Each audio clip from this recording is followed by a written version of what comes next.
Olá, seja muito bem-vindo a mais uma aula de ciências. Eu sou a professora Andressa Primavera. Nesse momento, vamos ver o objeto de conhecimento da nossa aula de número 40. Na aula de número 40, objeto de conhecimento: história dos combustíveis fósseis e das máquinas térmicas, o uso das tecnologias. E no detalhamento, combustíveis fósseis. Então, vamos à nossa aula.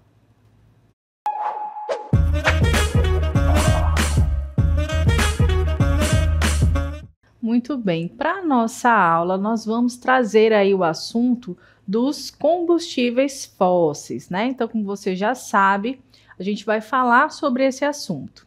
Quando se fala esse termo combustíveis fósseis, né? Logo você liga e relaciona esse termo fósseis a algo muito antigo, né? Logo vem aí à memória os dinossauros, né? Que são aí fósseis que a gente vem encontrando ao longo dos anos, né? E aí a gente sabe, aprende a respeito deles. Mas aqui nessa aula a gente vai falar sobre os combustíveis fósseis, né? Aqueles que foram gerados sob determinadas condições ao longo de muitos anos, tá? E a gente vai conhecer um pouco sobre eles, como eles estão inseridos no nosso dia a dia, né? Para que eles servem, como que a gente tem utilizado, e vamos também entender um pouco dos impactos que eles podem causar no meio ambiente, né? Como você já está vendo aí alguns exemplos, nós temos o carvão mineral, nós temos o petróleo e também o gás natural. Todos eles são exemplos de combustíveis fósseis que nós vamos falar bastante aí ao longo da nossa aula. E para a gente começar, nós vamos entender aí o conceito de combustíveis fósseis. Então, o que são, afinal de contas, os combustíveis fósseis? Eles são recursos energéticos formados a partir da decomposição de organismos antigos ao longo de milhões de anos. Então, quando a gente fala aí fósseis, é um termo que remete a algo antigo, e é isso mesmo, tá, gente? Eles foram gerados, como nós estamos vendo aí, a partir da decomposição de organismos vivos, né? Ou seja, organismos que anteriormente estavam vivos, morreram e no processo de decomposição eles acabaram aí se tornando, né, esse recurso energético, tá? E foi formado em milhões de anos. Então não foi da noite para o dia, não foi apenas uma dezena de anos atrás, mas sim, né, milhões de anos, tá? Então nós podemos observar aí a partir desse conceito, né, que esse tipo de fonte energética ela é retirada da natureza, né? E ela é proveniente de organismos mortos, tá? De seres vivos que ficaram, né? Que passaram aí a serem decompostos depois de muito tempo, ok? Bom, a gente vai ver então os exemplos, né? Desses combustíveis fósseis. Existem três tipos principais de combustíveis fósseis, então vamos identificar aí quais são cada um deles. Nós temos o carvão mineral, nós temos o petróleo e nós temos o gás natural. Provavelmente você ouviu falar muito mais do petróleo, né? O petróleo aí que ele tem sido usado, né? Dele é retirado várias substâncias que estão no nosso dia a dia, como por exemplo, combustível do tipo gasolina, o diesel, né? Dele também pode ser retirado aí componentes para formar substâncias químicas que nós utilizamos na nossa casa, como produtos de limpeza, até mesmo produtos cosméticos para o cabelo, né? E aí a gente tem uma série de infinidades aí, uma série de substâncias que são extraídas do petróleo. Mas ele não é o único tipo de combustível fóssil, tá? Você está vendo aí na nossa imagem também o carvão mineral e o gás natural. E todos eles, gente, têm algo em comum, é que eles foram gerados ao longo de muito tempo. Mas o carvão mineral, no caso, né, ele também pode ser utilizado como combustível, né? Semelhante àquele carvão vegetal que a gente utiliza na churrasqueira, né, que também é muito comum. Esse carvão mineral, ele não é da mesma forma, tá? Então, ele também é utilizado para ser queimado, para gerar energia, mas a fonte dele é outra, né? A gente vai conhecer aí qual é a fonte dele. E o gás natural, né, também é extraído aí de forma subterrânea, né? Ele também foi gerado aí de forma subterrânea e ele também pode ser utilizado como combustível aí no caso de carros, de automóveis que estão adaptados para usar esse tipo de gás, certo? Bom, a gente vai falar um pouco mais sobre o carvão mineral. Vamos entender como ele é formado, né? Então observe aí. No caso, a gente precisa entender antes que o carvão ele é uma rocha sedimentar formada a partir de matéria orgânica que se acumula em condições específicas ao longo de milhões de anos. Então, ele é uma rocha de origem sedimentar, ou seja, ela foi gerada aí ao longo de muito tempo através dos sedimentos, né, que aí geraram então essa rocha e ela pode ser extraída, tá? Então, para se gerar esse carvão, gente, foi necessário aí condições muito específicas e um tempo muito longo, tá certo? Os diferentes tipos de carvão, a gente vai ver aí que existem diferentes tipos de carvão, como o antracito, a hulha, o lignito, que são classificados aí com base no seu teor de carbono e nas condições de formação. Então, você está observando aí nessa imagem que nós temos, né, um recorte aí do nosso solo e das camadas que são formadas aí a partir desse solo, tá? Então aqui a gente tem, por exemplo, olha, um ambiente úmido, uma vegetação abundante. Nesses locais que parecem muito mais pântanos, né, são regiões bem propícias para a formação desse carvão mineral, tá? Mas a gente observa que ele segue ali um processo, né, que vai demorar bastante tempo, tá? E aí a gente tem no primeiro processo a formação da turfa, né? Ela não é um carvão mineral aí tão utilizado, né? Vai ser utilizado mais para finalidade de geração de energia, né? Ele ainda é um processo primário, né, desse carvão mineral, tá? Então ele é um carvão ali recente. Depois, né, com esse sedimento, aí com a morte da vegetação, né, pela decomposição dos micro-organismos que decomporam essa matéria orgânica, né, essa vegetação, essas árvores, principalmente, que morreram, aí vai, então, gerando um sedimento, tá? A gente está vendo aí as camadas de solo, né? E aí, quando chega mais profundamente, esse carvão mineral já recebe um outro nome, é o termo aí lignito. E quanto mais sedimento é lançado aí, olha, vai se acumulando, né, sobre essa camada de seres vivos que estão sendo decompostos, né, a gente vai percebendo aí que vai mudando de nome, tá? Aqui, quando ele já está bem numa escala bem profunda, né, a gente chama de carvão betuminoso. E quando ele chega lá bem próximo mesmo à crosta, né, terrestre, a gente diz que é o antracito, tá? E qual é a principal diferença do primeiro aqui para esse último, né? Está referente aí à pureza deles, tá, pessoal? Quanto mais antigo, mais carbono tem acumulado, né? E esse antracito aí é o melhor tipo de carvão mineral para ser utilizado, né? E é o que as indústrias geralmente procuram para fazer a extração, né? Os outros também podem ser utilizados, mas esse antracito é o melhor, né? Da onde vai se retirar mais carbono e, consequentemente, né, ele vai gerar mais energia para ser consumido, tá? Então, conforme ele vai sendo consumido, ele vai gerando mais energia porque ele tem mais acúmulo de carbono nele. Então, ele é o carvão mineral aí mais puro, né? Digamos assim.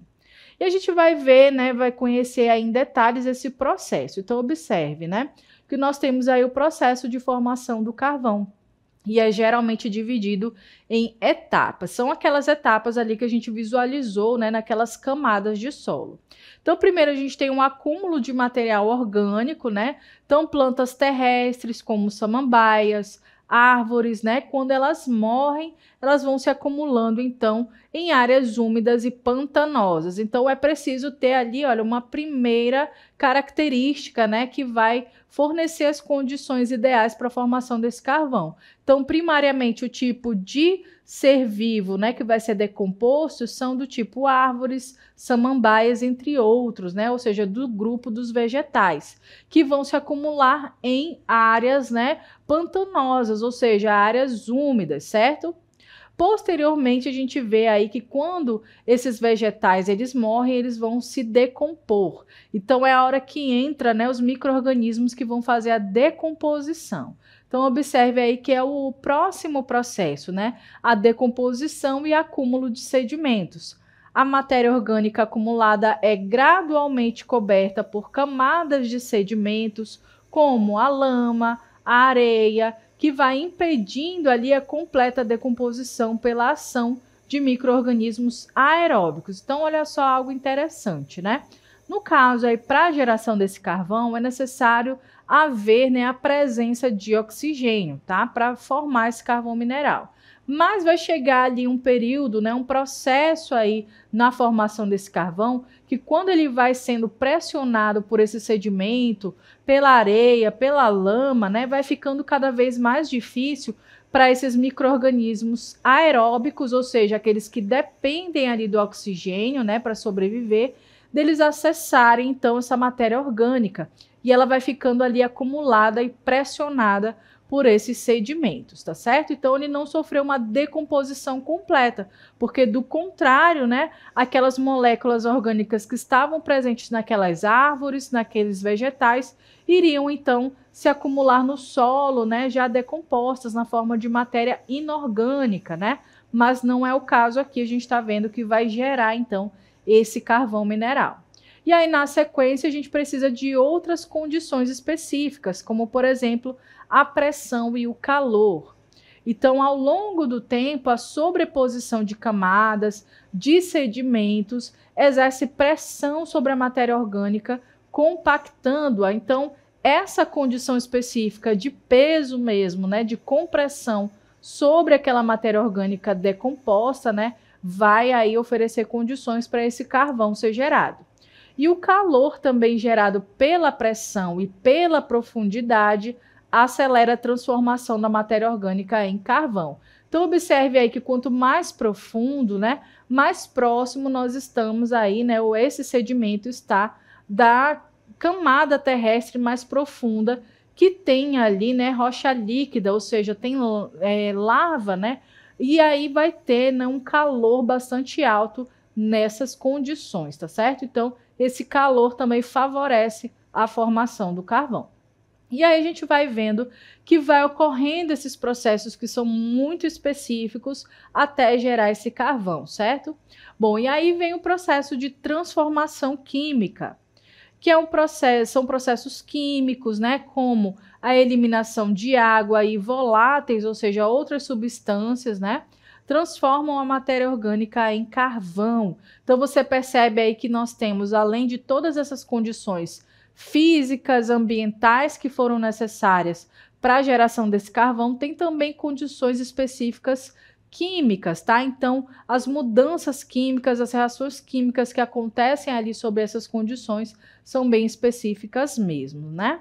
E para que serve, afinal de contas, esse carvão mineral, né? Por que ele é tão importante? Porque ele vai ser utilizado aí para algumas finalidades, né? A principal delas, gente, é a geração de energia, tá? Então, o nosso planeta hoje demanda de muita energia e esse carvão ele vem sendo utilizado, não é de hoje, né? Existem aí evidências de que o carvão mineral já era utilizado em sociedades, né, chinesas antes de Cristo, então tem muito tempo que é utilizado. Também é utilizado na indústria siderúrgica e na produção de produtos químicos. Então, todas essas são utilizações do carvão, né? Ele tem muitas finalidades, tá certo?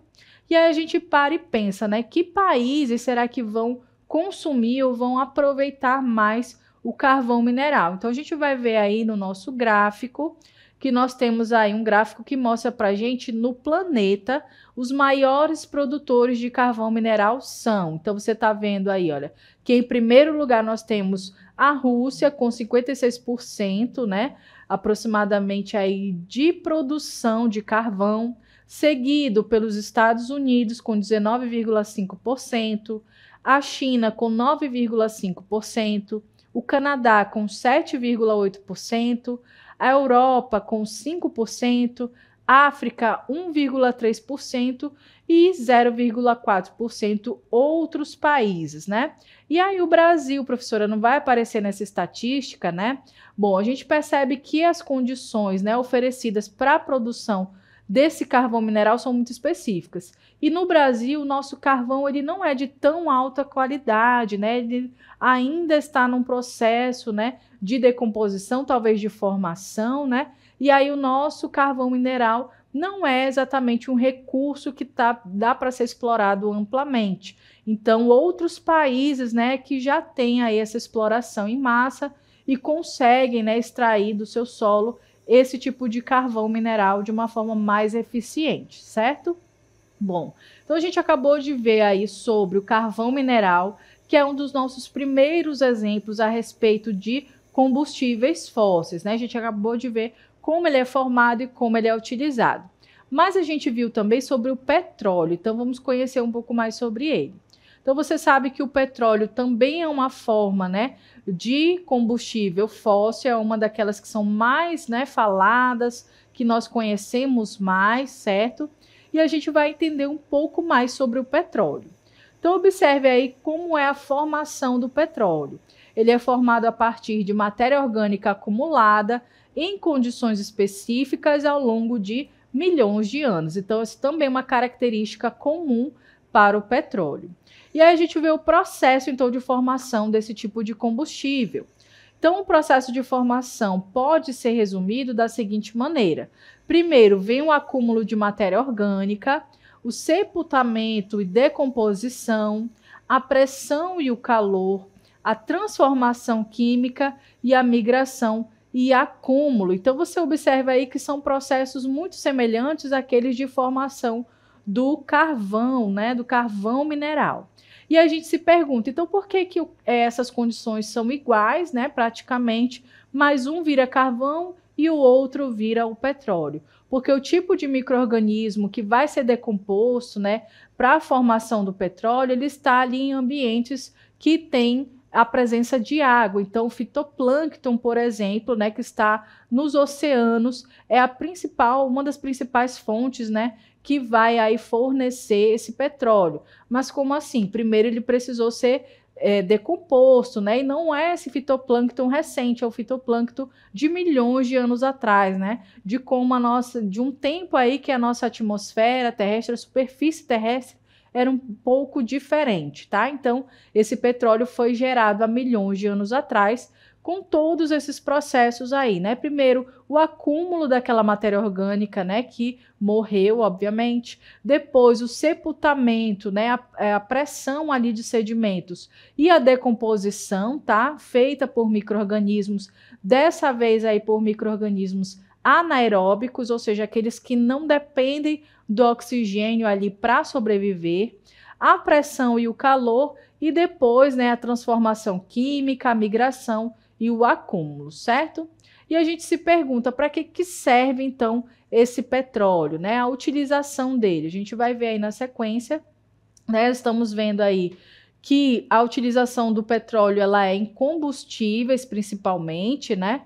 E aí a principal utilização do petróleo é na produção de combustíveis como gasolina, diesel, querosene, né? Esses combustíveis são amplamente utilizados em veículos, aviação e indústrias. Então é muito comum, né, a gente associar, logicamente, o uso do petróleo com combustíveis, tá? Principalmente a gasolina e o diesel, né, que são amplamente utilizados nos automóveis, né, no nosso dia a dia a gente utiliza bastante, e eles também são utilizados em indústrias, tá, gente? Existem derivados do petróleo, principalmente o plástico, né, que é amplamente utilizado, ele é utilizado também nas indústrias. E o petróleo bruto, né, como é que funciona aí? Esse petróleo, ele é extraído do solo, conhecido como petróleo bruto, passa por um processo, né, ou por processos de refino para separar os diferentes componentes, como gases, óleos leves e pesados e produtos mais densos, né? Então, a gente observa aí que do petróleo dá para se extrair várias substâncias, gases, óleos leves, pesados, produtos mais densos, né? Então, existem até mesmo produtos de cabelo que podem ser utilizados aí no nosso dia a dia que tem, né? Que são, na verdade, derivados do petróleo, tá? Então, ele está em várias esferas da nossa sociedade, em diferentes usos. E aí a gente vê também a presença deles nos produtos químicos. Então, o petróleo é uma matéria-prima para a produção de uma variedade de produtos químicos, incluindo plásticos, solventes, fertilizantes e produtos farmacêuticos. Então, você observa aí, olha, que aquela sacolinha de plástico que você utiliza na sua casa para colocar o lixo, né, para colocar os resíduos da sua casa, eles são aí de origem, né, do petróleo. E aquela garrafa que geralmente a gente descarta, né, como as garrafas PET, as tampinhas de plástico, aquelas embalagens que você traz do supermercado, né, sejam aí camadas muito finas de plástico ou aquelas mais resistentes, todas elas são de origem aí do petróleo, certo? Até mesmo produtos farmacêuticos, como medicamentos, né, que vão aí ser também de substâncias que foram derivados do petróleo, né? Ou seja, em todos os ambientes a gente pode encontrar derivados desse petróleo, certo? E a gente tem também uma função muito importante dele, que é na geração de energia elétrica. Então, algumas usinas de energia utilizam o petróleo para gerar eletricidade. No entanto, essa prática é menos comum devido à concorrência de fontes mais limpas. Então, olha só, a gente percebe aí, né, uma usina geradora de energia, tá? Que ela pode utilizar o petróleo ou os derivados dele, como por exemplo o diesel, o óleo diesel, né, para gerar eletricidade, como é muito comum em algumas comunidades, né? Mas também a gente pode utilizar o carvão mineral em usinas termoelétricas. Então é bem comum se utilizar o carvão mineral nas usinas termoelétricas para gerar eletricidade e utilizar o óleo diesel também em geradores de energia elétrica. Então ambos esses combustíveis fósseis podem ser utilizados nessa geração de energia. Como a gente está lendo aí, né? Essa prática ela é menos comum devido à concorrência de fontes mais limpas. Então, existem outras formas mais limpas de gerar energia elétrica, como, por exemplo, as hidrelétricas, que vão utilizar aí a água, né? Então, uma fonte de energia renovável, né, que pode ser utilizada em alternativa àquela fonte de energia não renovável, que é o petróleo, que é o carvão mineral, né, que está ali na natureza e não é renovável. Não é considerado renovável, por quê? Porque levou muito tempo para ser gerado, né? E aí, quando você utiliza, quanto mais você utiliza, menos fica ali, né, no estoque. Então, ele demora bastante a ser renovado na natureza. E quando a gente fala, então, dessa geração de energia por, né, fontes que são renováveis, né, a gente está falando também de fontes de energia que são mais limpas, tá? Mas continuando aí a falar, né, do petróleo, dos combustíveis fósseis, a gente vai ver uma outra utilização aí para esse petróleo, que é aí no asfalto e lubrificantes. Componentes mais pesados do petróleo são usados na produção de asfalto para estradas e lubrificantes industriais. Então, também é uma das formas de se utilizar esse asfalto, né, aquelas matérias mais pesadas, né, que vem aí dessa substância, ela pode ser utilizada, então, para formar aí o asfalto, né? Bom, a gente falou, então, até agora do carvão mineral e também do petróleo, e agora a gente vai conhecer um pouco mais sobre o gás natural. Então, o gás natural, muitas vezes, é encontrado junto com o petróleo, sendo extraído simultaneamente e utilizado como fonte de energia, tá? Então, da mesma forma como é gerado o carvão mineral, o petróleo, né, naquelas condições bem específicas de sedimentação e tudo mais, a gente percebe que o gás natural também é gerado dessa forma. Então, vamos observar aí uma ilustração que mostra para a gente como é esse processo. Bom, então a gente vai perceber aí que a formação dos combustíveis fósseis, né, do petróleo e do gás natural é muito semelhante. Primeiro foi necessária aí a presença do fitoplâncton, que são organismos, né, que viveram aí há milhões de anos, morreram e criaram essa matéria-prima do petróleo. Na sequência, esses restos, né, dos demais organismos mortos eram enterrados sob camadas de sedimentos. Formaram-se aí os hidrocarbonetos que migram para as rochas em local que ficam retidos, tá? E aí a gente vê, né, então, que essa sedimentação de matéria orgânica, né, que foi decomposta, ela foi se acumulando cada vez mais naquelas camadas, né, inferiores da Terra. Como a gente está vendo lá no início, é o fitoplâncton, né, mas não somente eles, como também outros organismos que foram, né, semelhantemente ali, morreram e foram enterrados e ficaram também nessas camadas de sedimentos. E aí, posteriormente, né, passados muitos e muitos anos, tá? Passado ali aquelas condições de pressão e de temperatura, essa substância, então, foi se transformando, né, no que a gente chama de petróleo. E ali houve um acúmulo de petróleo e também gás natural que ficaram retidos até serem extraídos pelo ser humano. E aí que é a fase, né, de extração. Você já deve ter visto uma imagem parecida com essa, né, nos oceanos, de regiões, né, que fazem a exploração de petróleo, tá? Então é muito comum as indústrias petroquímicas, né, instalarem ali grandes equipamentos para a extração desse petróleo e também do gás natural, né? Então nós temos, inclusive, aqui na nossa região um exemplo de gás natural, né, de uma usina geradora de gás natural, que é a usina Urucu, né, que vai, então, fazer ali a retirada desse gás natural, vai distribuir, né, pelas áreas aqui de Manaus e adjacências. Bom, a gente vai ver um pouco mais sobre esse gás natural. É uma fonte de energia mais limpa, em comparação com o carvão e o petróleo, emitindo menos dióxido de carbono, ou seja, o CO2, quando ele é queimado, tá? O gás natural é usado para geração de eletricidade, aquecimento e como combustível veicular. Então a gente observa aí que esse gás natural, né, ele é menos poluente do que aqueles outros anteriores, certo? E ele pode até mesmo ser utilizado como combustível veicular, para geração de eletricidade, né? E até mesmo nas residências. Muitas residências já utilizam, então, esse gás natural, né? Na forma de cilindros, certo? Geralmente muito comuns aí em cilindros maiores do que aquelas botijas de gás. Aquele gás que nós utilizamos geralmente nas nossas casas, né? É outro tipo de gás, tá? O GLP é o gás liquefeito, então é uma outra forma, certo? Não necessariamente é esse gás natural. Bom, a gente vai ver ali alguns impactos, né, que podem ser gerados pelo consumo desse tipo de combustível, né, o combustível fóssil.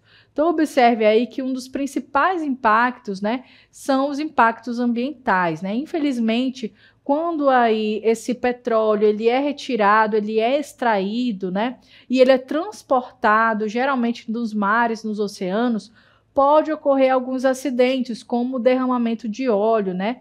Então, esse óleo vai ser derramado ali naquele ambiente, vai trazer grandes prejuízos, né? Principalmente para aqueles animais que vivem naquele ecossistema, como peixes, como aves, que têm ali, né? Estão ali naquele ambiente que foi, então, né? Contaminado por esse óleo, tá? Existe um outro impacto também, que é o esgotamento, né? Então, quando a gente fala de esgotamento, é que quanto mais a gente consome esse recurso, que é um recurso natural, mas que não é renovável, a gente está tirando da natureza, né, essa reserva, e ela pode acabar, né? O problema é que nós temos alta dependência desse tipo de combustível fóssil. Atualmente, né, os nossos carros, a maioria dos carros, dos ônibus, dos caminhões, né, que fazem o transporte, por exemplo, de alimentos por todo o país, né, de embarcações, vão utilizar também esse tipo de combustível. Então imagina se ele some, né? Em algum momento, se ele acaba, a gente vai ter um grande prejuízo aí, né? Nas indústrias, até esse prejuízo chegar nas nossas vidas, né? Então essa dependência também é muito negativa. E para isso, né, cada vez mais tem se pensado aí em alternativas que vão substituir esse tipo de combustíveis fósseis, porque além de eles não serem renováveis, né, eles são poluentes. Quando você consome ali a gasolina, o seu carro está mandando para a atmosfera, né, aquele gás do escapamento, o gás carbônico, que vai poluir a atmosfera, vai poluir o ambiente. Então não é positivo utilizar, né? E aí a gente precisa pensar em alternativas que vão substituir esse tipo de combustíveis fósseis. E a gente vê essa transição energética. O que seria essa transição energética? É deixar cada vez mais de utilizar, né, de ser dependente desse tipo de combustíveis fósseis para migrar para uma utilização de combustíveis que são de fontes renováveis de energia, como, por exemplo, carros elétricos, como, por exemplo, também a energia eólica, a energia solar, né? Então, imagina você ter um carro que não depende de gasolina, né? Ele pode ser abastecido com eletricidade que foi gerada ou por uma usina hidrelétrica, ou por uma usina eólica, ou até mesmo solar, né? Então, isso é um futuro, né, que a gente espera que não seja muito distante, que possa ser cada vez mais acessível para a maioria das pessoas, né, da nossa sociedade, certo? Bom, a gente falou bastante aí sobre os combustíveis fósseis, como eles são gerados, né, qual a importância deles e até mesmo os impactos que eles podem causar ao meio ambiente. Eu espero que você tenha compreendido e até uma próxima.